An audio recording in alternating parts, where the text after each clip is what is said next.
Guys, this is Matt Donald from the future, from the year 2070. I'm 79 years old. I know I don't sound it, but look, healthcare got really, really great in the future. But you know what didn't get great? Everything else. Nuclear war. Countries hate each other even more than they do now. Wealth inequality is up the wazoo. People are starving. Global warming has become global. Holy crap, it's really hot-ing. It's terrible. But the consensus is that it's the way it is now because in this version of the future, not enough people subscribe to my Patreon account at patreon.com/MatthewDonald. Well, I've come back to try and fix that future from ever happening again. So if you like your future to be, pretty good, like not great, but better than this, then subscribe to my Patreon at patreon.com/MatthewDonald. There you can find bonus content for both my shows, The Ritwit and Paleobites. For the Paleobites bonus content, we discuss pop culture featuring prehistoric animals, and this month we're talking about Paraworld, a really obscure but really fun real-time strategy game from back in the day that has dinosaurs and people riding dinosaurs and robots and pirates and samurai and guns. It's been described as Dinotopia meets Warcraft, and that's quite an apt description, I'd say. Link is in the description for you can sign up to the Patreon. Thank you for your support and have a lovely day. Sign up to the Patreon. Do it for the future! Now I gotta go back before the time police catch me. Roar, growl, snarl, bellow. Welcome to Paleobites, the podcast that tries as hard as a triceratops. That one was real bad. My name is Matthew Donald, and each week I and a rotating series of guest co-hosts talk about and rate a genus of prehistoric animal, be it dinosaur, mammal, arthropod, and so on. This week, I'm joined by someone who's so important to their job that it's going to fall apart if they don't come right now, but she's got better obligations. Well, it's Natasha Krech. How are you? I'm doing well. That's good. Yeah, you told them like you got better obligations. I did tell them I was in the middle of something. Because, yes, folks, right as we were starting to record this, my work called. Yeah. And I told them I'd be busy. Yeah, screw your work. I want to talk about dinosaurs. Oh, I wish. I guess that's true. We're not really talking about any dinosaurs, are we? In fact, actually looking at all of our stuff... No, we're not talking about a single dinosaur today. What? It's all these other creatures. Ah. Boring. Nah, it's all right. There's a lot of cool creatures besides dinosaurs. Back in prehistoric times. The fossil record's full of some incredible animals. Okay, so here's a dinosaur-related question. Except it's not a dinosaur-related question. What's your favorite non-prehistoric non-dinosaur from prehistoric? Wait, what's your favorite prehistoric animal that is not a dinosaur? Oh, so that one has changed a lot over the years. Yeah. Years ago, I would have told you saber-toothed tiger. Yes. Because, you know what, they're just awesome. They are pretty awesome. It's only recently that I've learned that pterodactyls aren't dinosaurs. Technically. They're not dinosaurs, but they're very closely related. They're cool. Yeah. They're both in the Archosaur group of reptiles, so. I've always been a fan of the dire wolf. Dire wolf, Canis dirus, yes. As it turns out, recent research is showing they might not actually be wolves. Oh, man, our episode we did of them was outdated now. I would say that I've got a variety. Okay.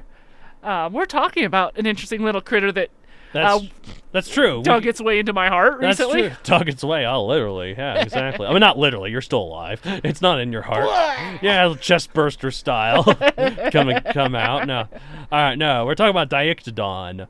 It means two weasel tooth. Well, why? I don't know. Doesn't look like I guess it kind of looks like a weasel. It looks like a mammal. It looks like a gopher more to me, but or prairie dog. Yeah, something like that.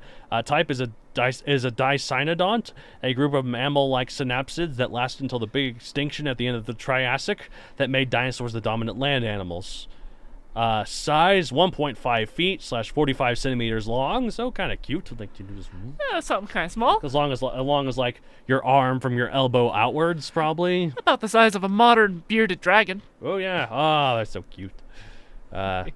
little lizard. Probably a similar attitude. Probably a lot more active though, because this was in synapsid, so it might have had some bit more warm-bloodedness to it. Not fully warm-blooded yet, but Probably. yeah.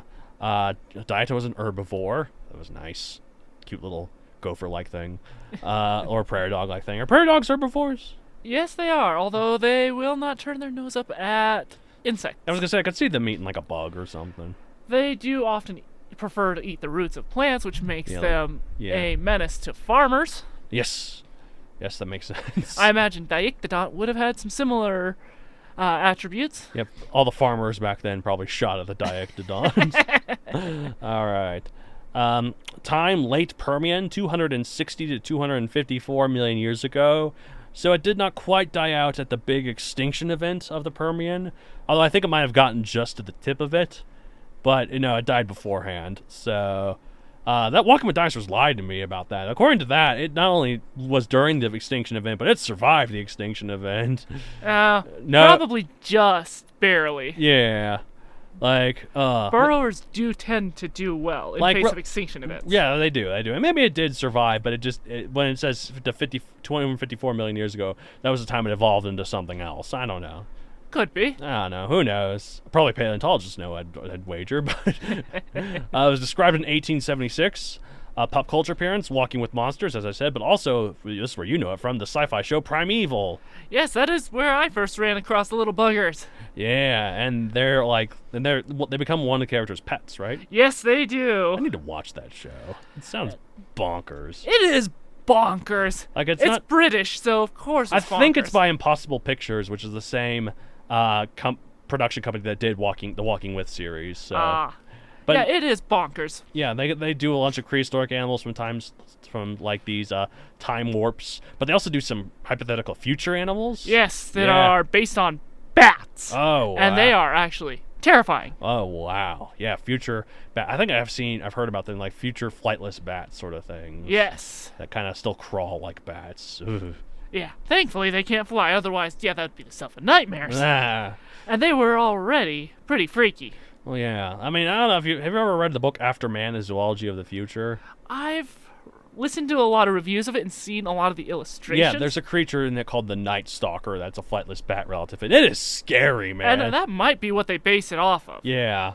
Well, it's like it does like the whole like Sebulba from Phantom Menace thing, where it walks on its hands and it uses its feet to grab things and claw at things. Yes. Ugh.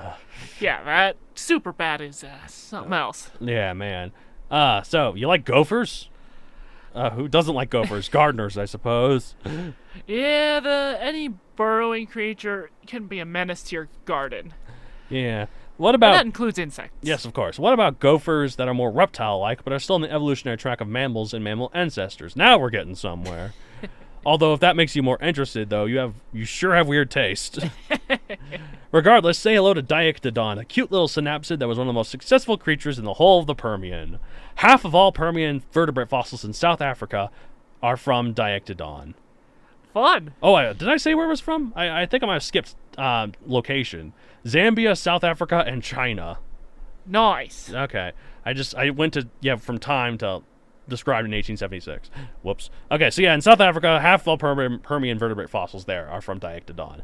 If only it knew how successful one of its relatives would be just a few million years later. For more on that, listen to our episode on Lystrosaurus or Lystrosaurus, depending on how you search that. Have you heard that episode, or you've heard that animal before? I think you've brought it up in conversation once or twice. Lystrosaurus is freaking insane how successful it was.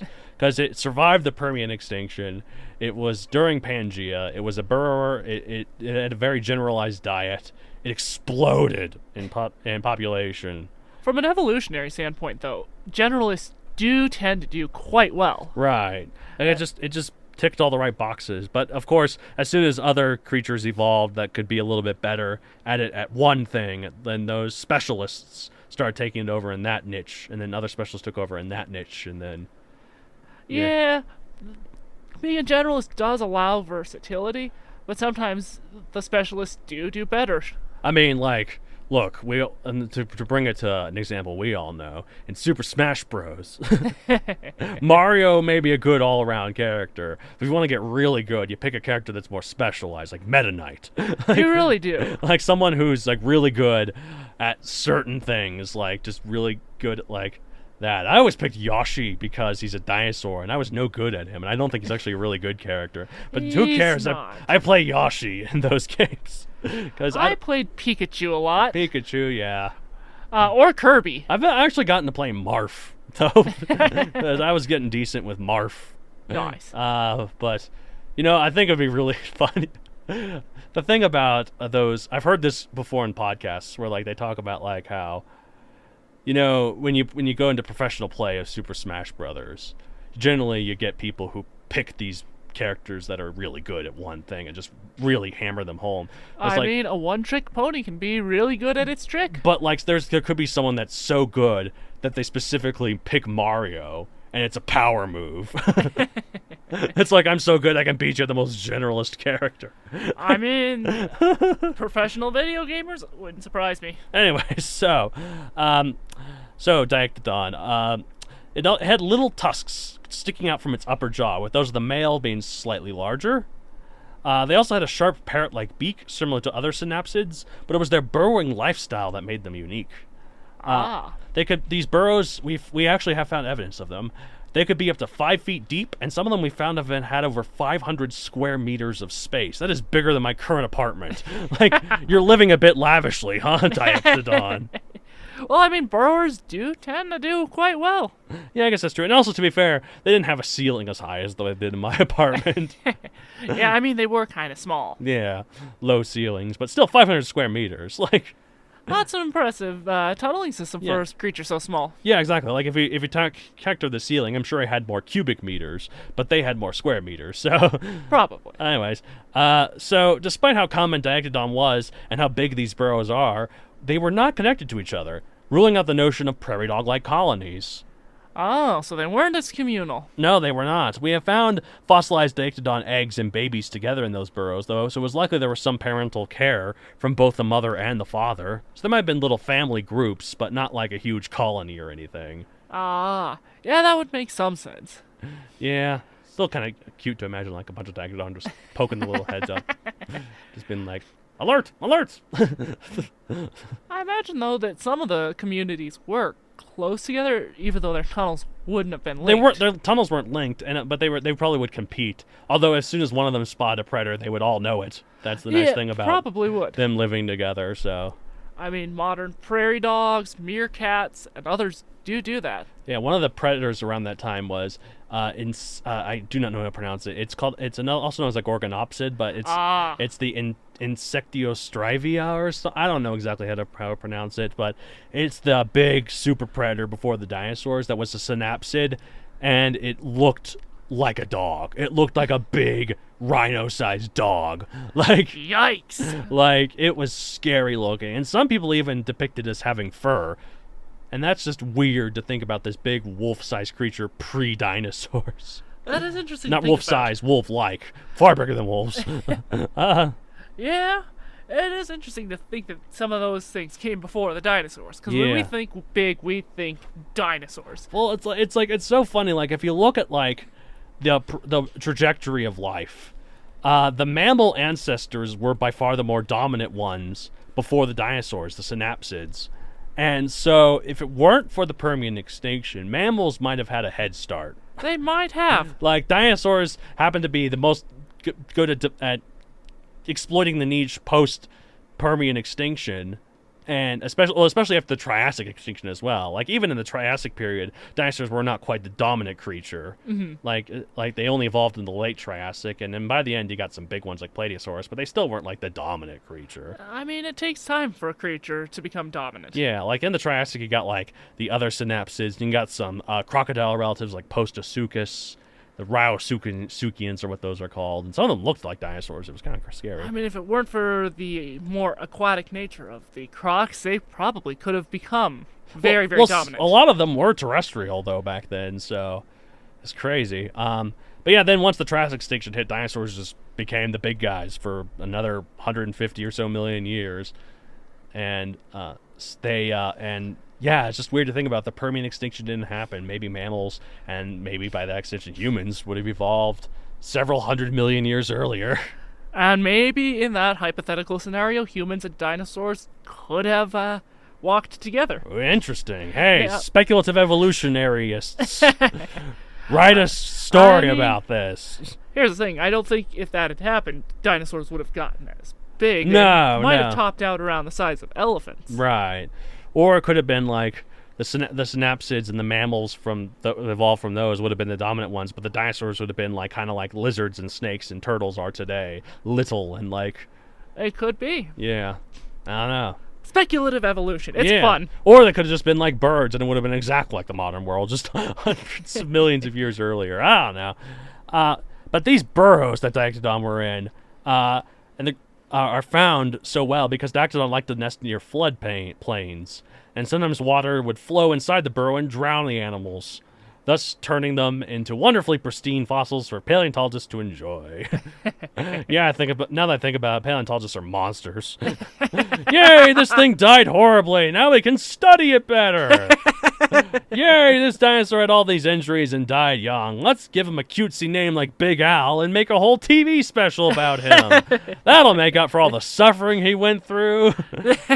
Why do we celebrate these things? Oh yeah, science. Yeah, science. I guess and humans. We're just weird. I guess it's true, but it's okay though. Still though, poor creatures. Yeah, poor creatures back then. Yeah, but oh well, alas. This thing was cute though. It was actually pretty cute. Yeah, it was pretty for cute. its time. Yeah, if you see it in Walking with Monsters or Primeval, it's quite cute, and the way it kind of moves and like the way it kind of makes a little like barks like. And how it gets into all kinds of mischief in Primeval. Yeah. That thing causes them more headaches than they say. Well, I'm assuming like in modern times, it would probably like to chew on wires. It did do that in Yeah. at least one episode. Yep, it like to tear up a bunch of stuff. Yep, did that. Yep. Don't keep it away from paper or like. It caused a lot of problems in someone's apartment. Yeah. Yeah, oh man, I can't imagine it in an apartment. You'd have to have like walls, like baby-proof walls or something. Even then, More than that, because that beak, Yeah. it tore through stuff. Yeah, I don't know how I could have as a pet. It's a Um, bit too big to Live keep in it. Arizona, Yeah. where it can dig through the sand and such. Yeah, it's true. All right, well, let's rate it 1 out of 65 million, though. It's pretty cute. I'm gonna give it like a 35 million or 36 million. I've noticed I've been giving everything in multiples of 5 million. That's just how I am, though. Well, let's mix that up a little bit. 36 million for me. What about you? I mean, 36 is pretty solid for the little critter. It was a survivor. Yeah. It really was. And I love the pop culture appearances of what otherwise would be an obscure little That's true. prehistoric creature. If it wasn't for Walking with Monsters and Primeval, like probably no one would think of this thing as anything cutesy, but it was. No, it was a lot more cute than like Lystrosaurus or Lysosaurus, however it's pronounced. That thing looks derpy, man. If you've seen that thing, it looks like woo. It looks like it's constantly just thinking woo. What's that? Meanwhile, Diectodon's probably plotting its next caper. Yeah, it'd be a good special of. I can imagine a Looney Tunes-esque short. A Diectodon versus the Gorgonopsid. Tom and Jerry style. Yeah, exactly. Except instead of pulling out chainsaws, they just pull out oversized rocks. Yeah, and then just try and bash the Gorgonopsid. I don't know, like Tom and Jerry could be very inventive with their slapstick. They really could. Like, you ever seen that one where like they're in a bowling alley, and then Jerry throws a bowling ball Tom's way. He hits it, and because it's cartoon violence, he splits into a bunch of bowling pins as he gets hit, and then lands in like a perfect bowling rink with all the bowling pins having his eyes on it. I've seen that one and so many others. Just the slapstick cartooniness. I could picture Diectdodon. Yeah. Hey, cartoonists who are listening, please. Yeah. Well, it's always like it's that classic Looney Tunes sort of thing where like you have the creature, you have the target, you have the creature really, really wanting that target, but you will never, ever let him get that target. Whether it's Exactly. Tom and Jerry, Sylvester and Tweety. yep, the Wile E. Coyote, and the Roadrunner, Scrat and his acorn. Like, It's impossible. The classic duos. Yep. I don't know. I could see Diectodon and Gorgonopsid. Just give them some more creative names. Right. I can see that. You know what's funny about the Scrat and the Acorn one? Because, like, that's the one where the target isn't even alive. I mean, it is alive in a way, but, like, it can't move. So it's not like this Acorn outsmarts him like all the other ones. No, the Scrat just gets so unlucky. And just random forces of nature. Random forces of nature, and sometimes his own hubris keeps him from getting his So it's acorn. almost Scrat versus the world for the Acorn. Yeah, exactly. Yeah. Oh, man. I love the one where he finds Scratlantis at the end, and he finds a bunch of Scrats that are, like, civilized, and they're covered in acorns, and they have all these acorns, but they're the one Scrat that he finds is like, "Welcome, brother," and it's voiced by Patrick Stewart. I need to go look this up. This is in the fourth one. Oh, I haven't seen the fourth one yet. That's the last good one, I think. The fifth one just goes off the rails. There's a fifth? Yeah, the collision course. Oh, boy. It goes off the rails. Like, I can see why that one was the last one and why it didn't do as well. That one was too much. I mean, at that point, it sounds a lot like the Alpha and Omega series. Yeah. There was one big movie that was on the big screen. Yeah. And then all like the others have just gone off the rails. And It's then like, the what? fandom Why? for it has gone nuts. Yep. Anyways, well, that's it for this week. If you want to get a hold of the show, you can contact me at mattsd@matthewdoncareer.com for any general questions to any of the co-hosts. If you want to follow me on social media, you can follow me at MatthewDonCreator on Facebook, at MatthewDon64 on Twitter, and MatthewDon64 on Instagram. I have a book series on Amazon Megazoic available for print and Kindle. No Diectdodon in it, though. A bit afterwards is when my books took place. I do have a podcast called The Rit Wits, where two twits talk about writting. No Diectdodon there either, and not that you would think there would be. Also, if you can rate us 5 stars on Apple Podcasts, that'd be great. Algorithm, help it! It needs help. It needs food. It needs nurturing. Just give it a rating and water that nice algorithm until it sprouts. I'm losing the metaphor here. All right, well, that's it for this week. I'll see you at the end of every episode of Paleobites. Hey,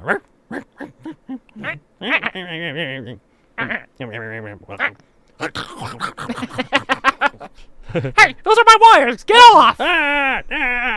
That's the noise it makes, too.